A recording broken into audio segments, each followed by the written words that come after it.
Good morning, YouTube. We're back at it. We're going to work on the 78 Trans Am today. We're going to go terminate all the battery terminals and get those all done and hooked up. And then we are going to start tackling the interior. Probably start on the Dakota Digital gauges first and then work my way across the dash that way. So we're in for another fun-filled, action-packed day of wiring today, but first, we've got to go to Dunkin' Donuts.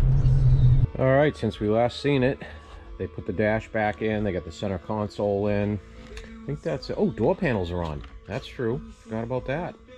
Which means I hope the wires are run for the power windows, otherwise I'll be taking those door panels back off. But right now, gotta get those on there. Get all these wires terminated to there, get all these smaller wires terminated to there, and then I believe I'm 99.9% done with the engine bay wiring. Just small stuff like the starter wire, which I got to dig out of the factory style harness, and I believe that's it. And then we just got to loom and clean everything up final. So we're all wired to the battery now. Just need some loom to clean up the harness that is in the fender well over there. Now we're going to start on the inside. First things first, I have to put all the fuses into that fuse block, and then I have to makeshift wire in my ignition switch so I can find my accessory feed. So the Holley stuff and pretty much everything up front. I like running the Holley. You have to. It has to be a switched ignition that's also powered during cranking, but I like just putting everything up front to that, because that way you don't get the little lag and whatnot, and whatever other electronics might be up there. Like this time, like, you know, we're using the MSD box and stuff. I want all that to be on that circuit. So that is where I saw a shifter. I have to shake it back and forth into neutral. It's a thing. That is where we're at now, and then we're going to start wiring up this dash, which these gauges look awesome in this factory cluster panel, and as well as the vintage air does. The radio looks great in there. It's like I said, this is an American Auto Sound radio. We use this in the 69 F100. I was extremely happy with it. Fits awesome, sounds awesome, easy interface to use and everything. So I'm going to start making some sense of all this angel hair pasta that's hanging from underneath the dash right now. Fuses are all in. Turn signal and hazard flashers are in. Horn relay is in up there. So next step is I'm going to find the ignition switch, plug that into the harness plug for that, which I believe is this right here, and then grab my power probe and start making sure I have power where I'm supposed to, when I'm supposed to, and make sure all that's good before I start terminating some wires. Okay, sometimes you gotta go backwards to move forwards. Accidentally, they had tied up my ignition switch harness, and I already moved it, but my light switch harness over here in the whole bundle of wires. So I had to take the cluster out, cut those zip ties, move that back out here. Now that I got that out here, I got a couple of grounds for the harness I got to hook up, but I'm looking around under here for room to mount the Dakota Digital box, and there really isn't any. So I have decided we are removing the center console, and I'm either going to put the Dakota Digital box under the console here or under the console here.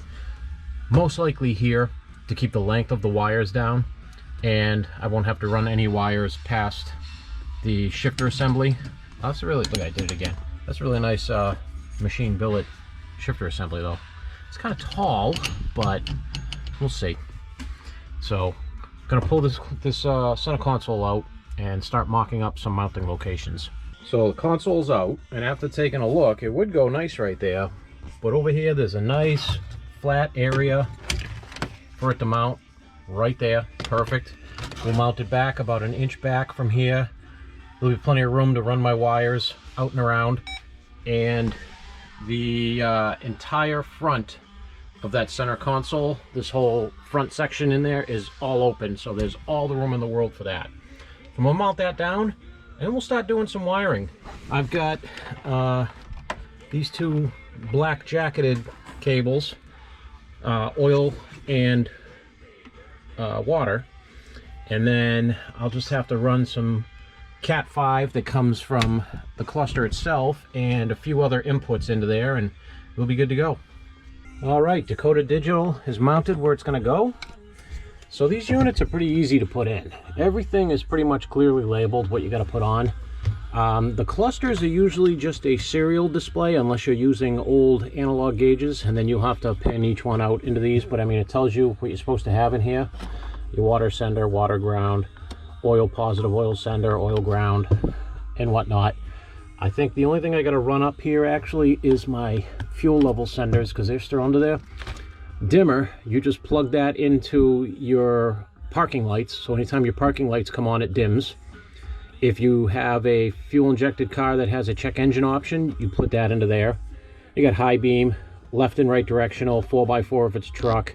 Gear 1 wire is for the setup that we did on the Ford, where you want to have the dash display what gear you're in. Obviously, we're not going to do that with this because it's a stick shift. And then you just hook up your accessory, constant, and ground to the box itself, and you're pretty much done. So I'm going to put this up in the air and see where my wires are for my fuel sender. And if they're not there, I'm going to run them up. If they are there, I'm just going to fish them up through. So here's where it comes in handy knowing schematics. So I'm looking for my fuel sender wire, and I know it's in the harness for the rear lights. So we go to the page with that, and here it is. Runs up through here. It's this tan wire up all the way through. So I need to know up on my dash where that wire comes through so I can cut it and break it out of the harness and use for my aftermarket gauges. So that's going to be right here. So I have to go trace up to this connector, cut that wire out, and run my own down to the box for the Dakota Digital. I also just realized I had to recut what I already loomed up and free this harness up to go over to my wipers. But I mean, that's what happens when you're integrating all these different systems together. You will be cutting a lot of zip ties. But then I found my wire that I need. So this is the other good thing about the American Auto Wire setup. You probably can't read this because it's too far away, but it literally says gas gauge on the wire. Almost all the wires on this harness are labeled, which makes it very easy once you locate your connector. Makeshift have to call them in here with the ignition switch hooked up. I wanted to find my switched ignition that stays powered while cranking. So on, 12 volts, cranking, 12 volts. So we're good. So this pink wire can power all of my stuff that needs to be ignition on even when cranking, which I also have to hook up to the accessory power over here on this. And then sometimes you just run into things that shouldn't happen, but they do. So I got my vintage air hooked up. I wanted to make sure all the functions work and everything's good. I got no blower fan. Odd. So I check my blower fan. I've got a ground. Got a ground on the power side too. If I give it some power, immediately blows the fuse or the internal relay on the power probe. I have a short in the ECU itself, and I know this because I've already unplugged this and powered the fan, and the fan works totally fine. Let's see, this unplugged right now, so I should have power. It's on full high blower. Straight ground. That's my actual ground signal. That's my power signal. So we have an issue on a brand new unit. Sometimes it happens.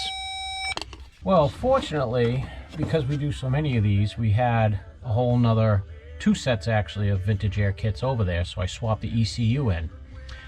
Unfortunately, the problem is not with the ECU. So in this box are your capacitors and solid state relays that feed that orange cable. That is your power for your blower fan, and there is a hard short in there. And also, unfortunately, that box is hardwired with no disconnectable connectors, so no connectors, over into all your actuators for your defrost, vent, hot, cold, etc. And those I'm not going to remove. So we may be pulling this entire vintage air out to replace it with a new unit that is not broken directly from the factory. That sucks, because that that takes the wind out of my sails, because I needed to get this stuff done, and literally all I had left to hook up was these two wires. One is illumination, one is switched ignition.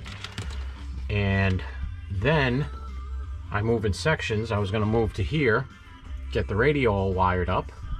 Then I was going to move over to the cluster, get the cluster all wired up. Can't really do that now because this dash may need to come back out to put a whole new evaporator case module in here. And I don't want to really run any more wires, because if I do, and this dash has to come out, they're going to be in the way.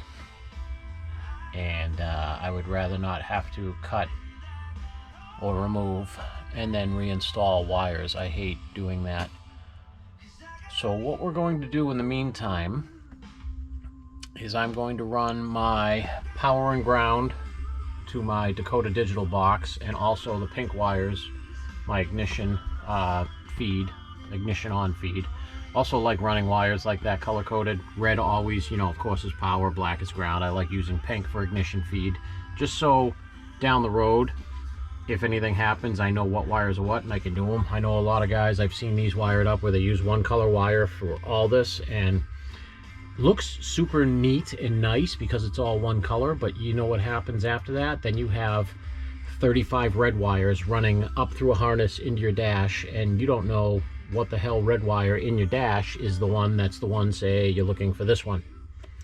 So I'm gonna go put the Dakota Digital gauges together and get those wired on the bench, because I have to do some wiring to the back side of that cluster assembly. And we're going to go from there and see what, if anything, I can do. Fuel sender. I can do that wire because that'll be out of the way. That sucks. Well, figured out something I can do in the meantime. I've got the gauges all set up. So this is pretty cool the way they do these. These right here, these actual wires that aren't cat or communication wires, are your directionals. Those are just hard wires. So if this will untangle, there we go. Basically what they do is both of these gauges will piggyback into the main gauge. Then this gauge will piggyback into this gauge and communicate with the main. There's always one main gauge and everything else is all slave. Usually it's one unit, but because this is a Trans Am using the original cluster assembly, they do it this way. And then this cat wire, it's just the normal cat 5, cat 6, I don't know how many are in there, I think it's a cat 6, goes down to the main module. What I realized though is I just remembered, not realized, I just remembered, I need a directional feed for both sides and a high beam feed, so that way those telltales on that cluster will light up.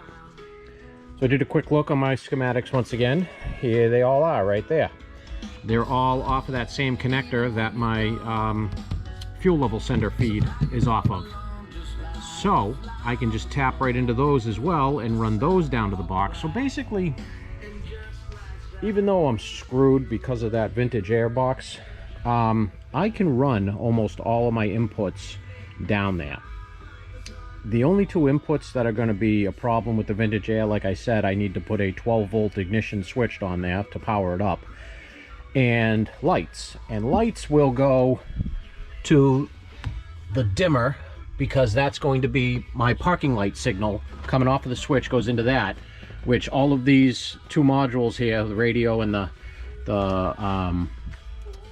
you know, the thing that switches the thing there, heat controls, are LED powered. So when that comes on, those will come on, and that will automatically also dim the dash. So everything can basically run down there. I'm trying, my plan is to run as much of this as I can without having to get anything over here, because I believe the box may slide out from under here, but we'll see. They'll be doing that during the week when I'm back at my actual regular job doing fun stuff, but not as fun stuff. So we're going to work on dash signals right now and get that stuff done. Okay, so we've got the Dakota Digital box fully wired, with the exception of the cat cable, which I can't run yet because I have to put the dash in and run that down there, and I don't want to put the dash in yet, or the cluster I mean, in case they have to take the dash out to do that vintage air. But as you can see, I've got everything in there and wired and color coded the way I like to do it, so I know what is what. High beam over here and tack signal. We got all our other sensors over here. The only thing I have to put in here is the program switch, which that's fine. I have to figure out where I'm going to mount that in the center console. That doesn't have to go into this harness. It actually can't. It's kind of a pain in the butt if you do it, because that switch mounts remotely wherever. But I have all my wires for that run up here, so I can start pulling out of my dash and figuring out what I got. I've got the brown wire is my fuel sender. The green wire is my high beam. Also realized I don't need to use the left and right directional switches, because if you remember, the cluster has those built-in, not built-in, but whatever, the LEDs on there. This Dakota Digital, unlike most, the telltales aren't part of the inside of the whole deal. They're separate. They're actually part of the cage that mounts the back of the gauge on there. That has its own inputs. I'll still be taking them from this harness up here, but I don't need to put them down in through the control box like usual. They are literally just a couple of bulbs in the dash, as normally they would be. So I'm going to do some wiring up top here and see if I can clean up a little bit more, and then I'm kind of screwed. I can't really do anything else until we figure out this vintage air situation. Well, here's a moment of truth. I've got everything temporarily hooked up here so I can see. So if I key this on, I should have everything come on and do its self-check. Oh, and I do. That's awesome. All right, so let's do a couple more tests here. We're going to jump my illumination wire, see if I get lights. Oh, got lights. We're going to jump my high beam wire, see if the indicator comes on. And we have high beam. All right, I'm going to go through, oh, actually, we don't even have any fuel in this. I was going to go through and make sure the calibration is good for my fuel gauge, but we don't even have any fuel to check that. And no oil pressure and no water, obviously. So that is a good step forward, at least. Okay, radio's good to go too. I just have to permanently hook up the ground. The power is hooked up. Well, it was beautiful and sunny literally 30 seconds ago. And also, in case you're wondering, they build some pretty silly boats next door. They've got a couple of them over there right now getting done that are beautiful center consoles. So I'm taking a break. We'll go on a little tour over here. This is Matan Marine in Lakeville, Mass. This center console is absolutely beautiful. This thing is nuts. So they build, complete, composite, make everything, like including the hull, or they can refinish. This boat, yeah, I think this was the one. So all this wood trim that goes around the whole bow of the boat, it's not actually wood trim. They had a girl come in here and airbrush it. It is insane. Yeah, I'm a big fan of this boat. See if I can get the whole thing in. Here we go. It's beautiful. I would fish the hell out of this thing. I would actually fish the hell out of anything right now if I could get the, time to get the engine in my truck and take my boat out. Then you guys might see that. We also got this giant monstrosity of a boat over here. This thing is just sick. Bow thrusters, the whole 9 yards. This is one that he's making. There's been a couple in here that have had, I forget what they call it. the whole mechanism that cancels the waves out. Pretty silly. Some nice Suzuki outboards over here. Some nice, I believe these are Mercuries. The C10 is still going. He's still doing some panel fitting and making this perfect. I believe he's doing it black. So he is going to town making sure this thing is mirror straight before it gets any spray on it.